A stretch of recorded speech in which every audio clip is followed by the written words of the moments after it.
Welcome to the Texas Conflict Coach radio program. If you've ever experienced or engaged in destructive or unresolved conflict, then you know it leads to broken relationships, distrust, and damaging results. Our program will help you manage and resolve conflict effectively with strategies, valuable resources, and support. Since 2009, our radio program hosted guest experts from around the globe sharing their perspectives, experiences, and expertise while giving you food for thought. If you can't listen live, then download and listen to any of our 300-plus podcasts in our library at texasconflictcoach.com. So sit back, relax, or join the conversation every Tuesday evening, or tweet us at TXConflictCoach.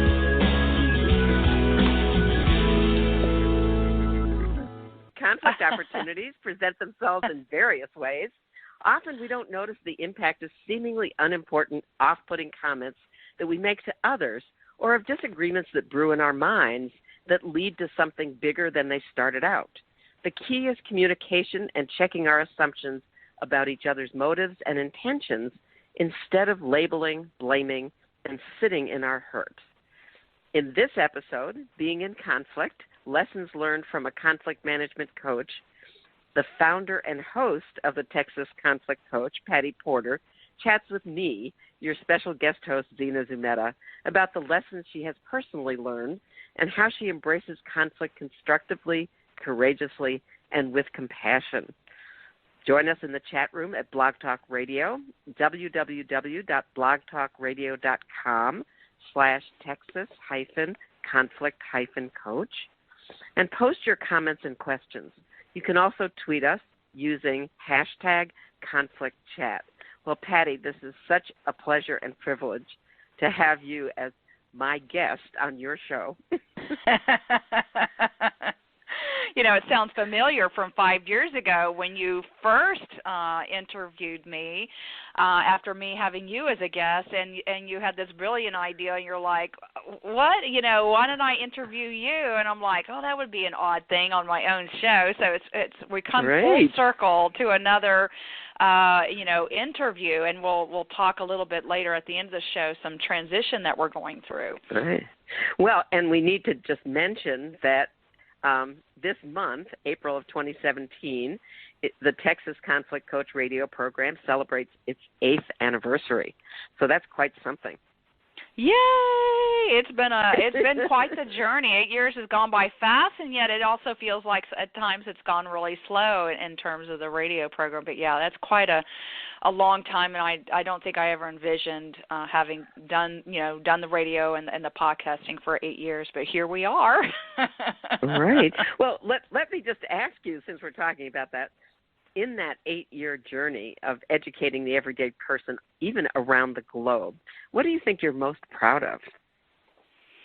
You know, I was really thinking about, that, in anticipation and just preparing for this conversation with you. And, one of the things I thought that I'm most proud of, there was actually 3 things. One was taking a risk. We all come to these moments in our life that we an opportunity to step outside of that proverbial comfort zone.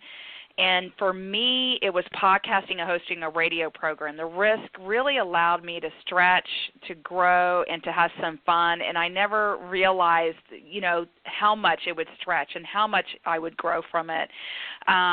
So taking a risk was definitely one of the most things I was proud of. The other was really being courageous because, when someone was having Jennifer Navarrete, I always give her a hard time. I say, it's your fault. You're the one who started me down this journey. And she really believed in me, and she said, you can do this, because there was a fear factor to that too, having no experience in radio or anything of that nature.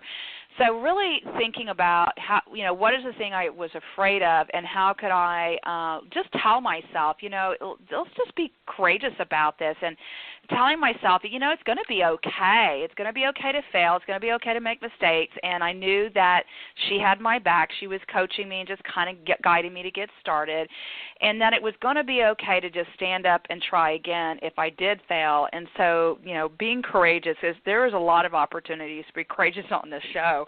And one in particular was when we had a guest we were talking about workplace bullying, but the guest himself had an abrasive tone, and we had a caller, and he was very much being bullying behaviors with the call-in guest. And I thought, oh my God, I just wanted to hang up the phone, say it was all done. So being courageous in many, many moments and taking this kind of, challenge, and we all face that, right?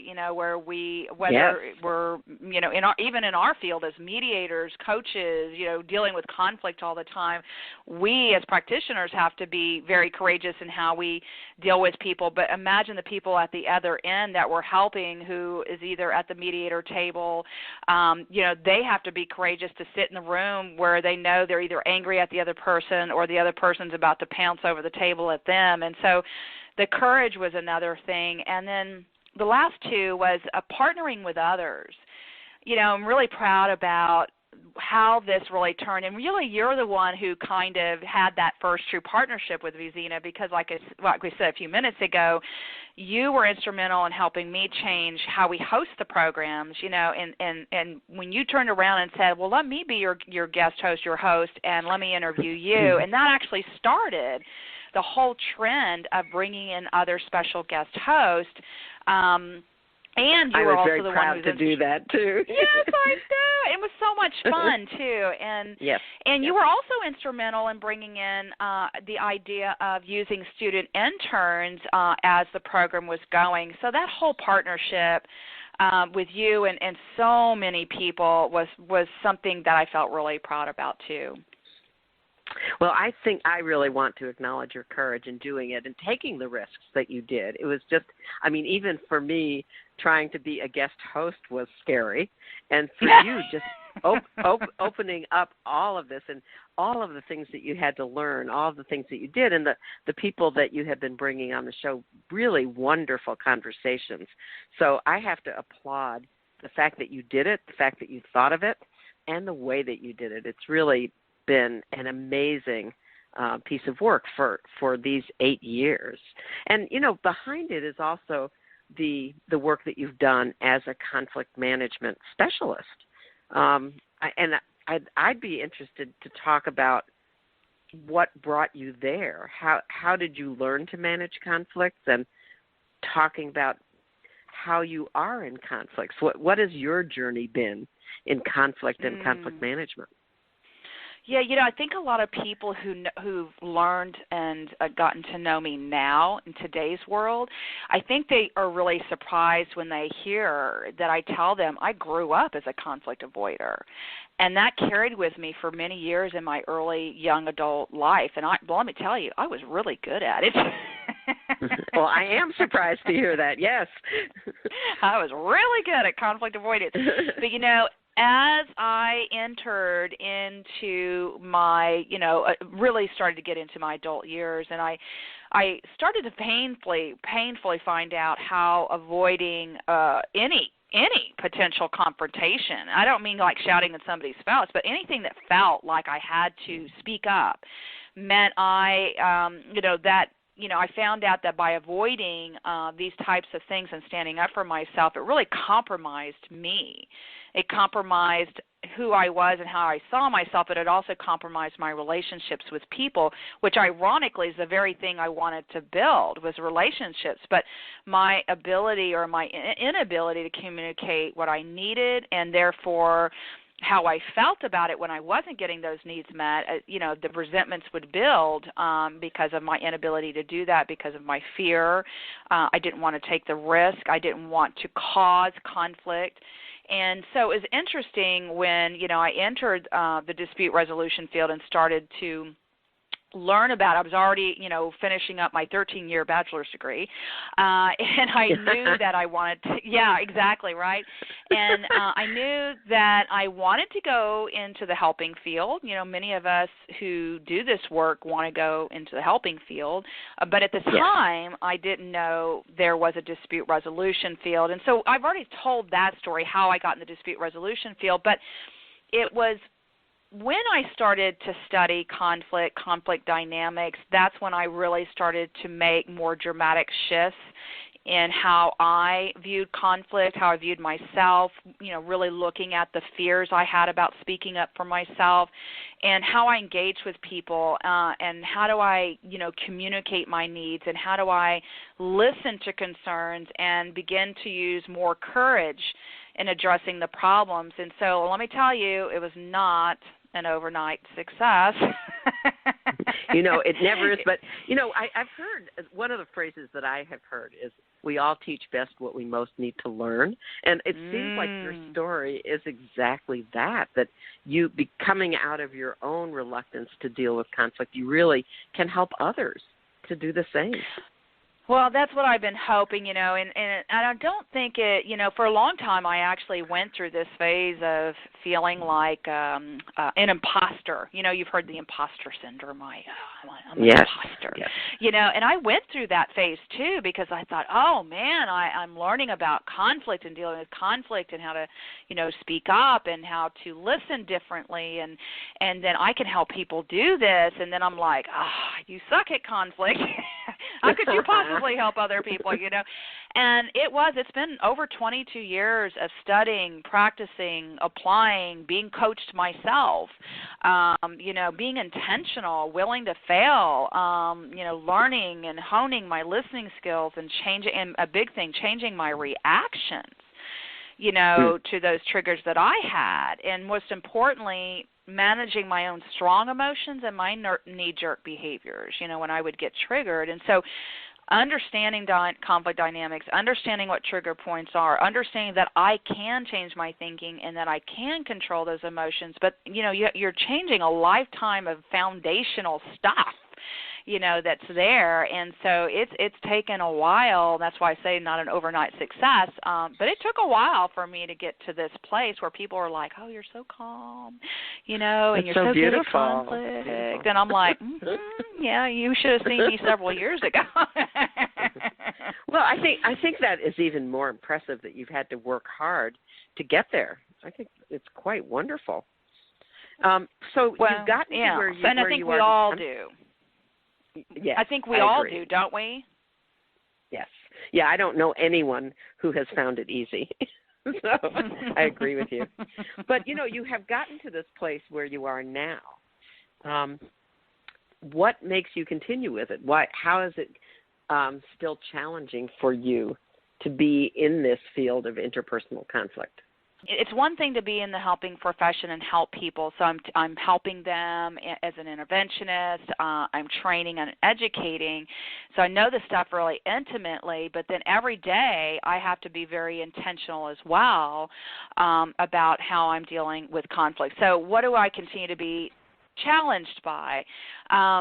We all have triggers or hot buttons that are with us for life. So most of us know that. We might not know what the name is, trigger or hot button, but I think for the most part people know, if you're being triggered or whatnot. And I know what many of my own triggers are, but that doesn't mean they go away, right? Because, just because you're aware of them doesn't mean the trigger that you have. So a trigger, for those listening, are the things that people say or do or don't say or do that really upset you. And so we get triggered in a split second. I mean, it happens very, very quickly, and we get super, super, upset. So I've had to consistently really work on cooling my own strong emotions, but sometimes they really catch me off guard. So, for example, and I'll just be really honest about it because I want people to know that I'm real and I deal with everyday things like they do that I struggle with as well. So for That's my great. examples, I have this, real strong, we all have strong identities. We're made up of core beliefs and values and needs. And one of mine is a sense of responsibility. And so what that means is that I'm very cognizant about being responsible and following through. So that's my value that I hold dear. But that also means there's a mirror effect. I'm also triggered by it. And so I have a very, very sweet husband. His name's Robert. And we've been together for 30 years, married 25. But he can really be forgetful, right? And he can be very laid back in his view of responsibility. That's a nice way of saying that. But sometimes my sense of urgency on certain responding to certain tasks, like paying the bills on time, is more urgent than his. And so this has been a trigger of mine for a long time, and it crops up for me. And when it does catch me off guard, then I remember, oh my gosh, I get really angry, and I can do it very quickly. And so I remember one time where it really did catch me off guard. I really try to practice, how I'm going to respond differently than reacting. But in this time, it really caught me off guard. And he was laying on the bed, and I was at the end of the bed standing, and we were talking or whatever, and he said something that, it was around the bills and paying it on time, and he forgot, and I'm like the 3,000th time, right? And I was so angry, and I picked up the pillow and I threw it at him. And no sooner than I said that, of course, he was shocked. He of course, it was a soft pillow, so he didn't get hurt anything. But the idea, right, that I threw the pillow, and he's like shocked, to say the least. He's looking at me dumbfounded. I'm feeling embarrassed because I'm like, I can't believe I just did that. And I knew right away that I had reacted, and instead, the thing to do is really, when you get that angry so quickly, when it's a trigger that's triggered over and over and over and over again, then it's just walk away, scream, and then come back and say, okay, I'm really upset that the bills were paid late, and we've talked about this, and be more thoughtful, and also be, and really naming what that frustration was. So that was one of my embarrassing moments with my husband, where I wasn't handling that very well. Yeah, it's nice to hear about, but also to hear about how you handled it, and that. Because I think you're right. It comes up so fast. It catches us off guard. And then the question is, can we catch ourselves having done it and do something about it? So let me remind everyone that you are listening to the Texas Conflict Coach radio program. We invite you to follow us on our YouTube channel or tweet us at #TXConflictCoach. I'm speaking with our founder and host of the Texas Conflict Coach, Pattie Porter, and we've been talking about her own conflicts and how she deals with them. So given that we do have those very quick reactions, and that, it's just like you've said, over the period of time, we know what the triggers are, but it doesn't mean that they don't still trigger us. They still do. So what do you feel the key lessons that you've learned are that you could share with the listeners? Now, so there was definitely some things that, I wanted to share from my own personal perspective. One, it's even though I was really good at conflict, it was a habit for me. And, and I had a lot of people that I've coached that says, but that works for me. And I'm like, avoiding conflict is a choice, but it's also an approach for dealing with conflict. And so it's not a bad thing. Avoiding conflict is not a good or bad, right or wrong, truth or lie. It's not a black and white kind of thing. It is a choice, choosing to avoid a situation, or using it as a specific approach for dealing with conflict or preventing it from escalating can be very appropriate. But if you habitually avoid conflict like I did for years, and I learned how to do that to survive in my life, it only allows your emotions to fester, for your needs to not get met.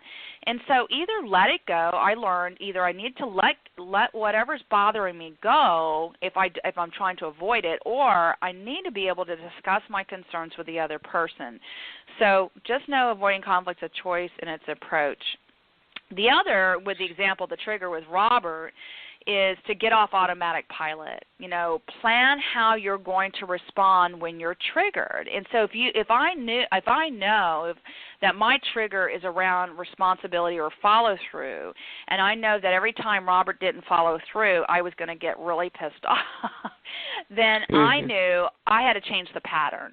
Because I can't change Robert. Robert's going to be who Robert is. I needed to change how I was going to respond to the situation. And so I needed to know, how can I control getting off automatic pilot? And I think everyone knows what that means, but I mean, what comes to mind for you, Zena, when I say that? Well, I think it's that same thing you were saying of, excuse me, the habitual response. And I love the idea of planning, what you're going to do instead, because then I might start my habitual response, but what can come in is the thing that I really want to do. Exactly, and that takes some practice, and that's what I was saying. It wasn't an overnight success, because I had to really, one, identify what the trigger really was. What is it that's really triggering me here? And then two, how do I want to be different? And that was, I had to really think about that. And then I'm like, okay, I really want to show up this way even though I'm triggered, so I could be responsible for me. I'm responsible for my behaviors and how I showed up. But it took some time to break that habit and to practice, new responses so I could be ready every time that would come up. Because it wasn't just Robert. It could have been, Susie Q who didn't follow through with something, and it was the same trigger. So that's what I had to be aware of. I also like the distinction that you made between what is a habit versus what's a strategy, because just because you have habitually avoided conflict doesn't mean that there aren't times that you want to do it. And so if you can do it strategically, it makes a lot of sense. It's only when you do it out of habit, out of being triggered, as a style that takes over your life as opposed to you using it the way you want to. So I really appreciated you making that distinction as well. Mm-hmm. So you've really come to the point of you're not saying mastering conflict, but really having some control over how you respond to conflict. And you've taught all over the globe, and you've had this radio program, and I think the radio program has been really a big part of not just your journey, but your journey in helping other people and teaching other people what you've learned. So what happens next after the 8th anniversary to the Texas Conflict Coach Blog Talk radio program? Yeah, exactly. Well, we are making program changes starting May the 1st. And part of this is we want to make changes to provide more effective and valuable content. And so during this transition, as I'm still thinking about what does that look like, because we're thinking about exploring video and using video logging or video blogging, if you will. How exciting. And that's a whole new world there in the whole, because YouTube and everyone who's doing that, and people tend to be very visual as well. But we're not. The first thing is I want to make sure people understand we're not going away. We are transitioning, and so we are going to be rebroadcasting well-liked episodes straight from the archives. So you're going to hear some of these episodes played starting in May, and also we're going to continue our live conflict chats ripped from the headlines on the last Tuesday of the month. We're going to continue to and actually increase and publish weekly blog posts focused on conflict management so that people are still getting content information every week on conflict. And we're also going to periodically host special episodes or have an extra special guest, and so we'll announce those when those get scheduled. But as we move through these changes, we want people to know that we have over 315 episodes, and that can be accessed anytime, anywhere. We're on YouTube. We're transferring a lot of our shows onto YouTube, Texas Conflict Coach YouTube channel. Of course, you can access the entire podcast library at texasconflictcoach.com. We're on iTunes. We're now on FM Player and Google Play. So anytime, anywhere, there, people are like, well, are they still going to be available? Absolutely. So that none of them are going away, and you have 315 to listen to. Which is amazing. Yeah, what an accomplishment, that 315. So well, now you were part of that big journey, too. Thank you. It's been wonderful. But I'm excited that you're going to be doing the weekly blog posts and that you're really moving to think about video. I think that will be quite wonderful as well. Well, Pattie, you've had every one of your guests. You've asked them what is the assignment of the week? What is your call to action? So I want to ask you that same thing. I think, what assignment do you want to give our listeners? Yes. There's two things. One is for those of you who really have difficulty communicating your needs because you're afraid that it's going to be perceived in some way or cause tension or disagreement, just communicate one unmet need each day. Keep it simple and build your confidence. I mean, it could be as simple as you're at the restaurant and the waitress didn't bring you something, and you'll say, you just say, excuse me, could you please bring me blah, blah, blah.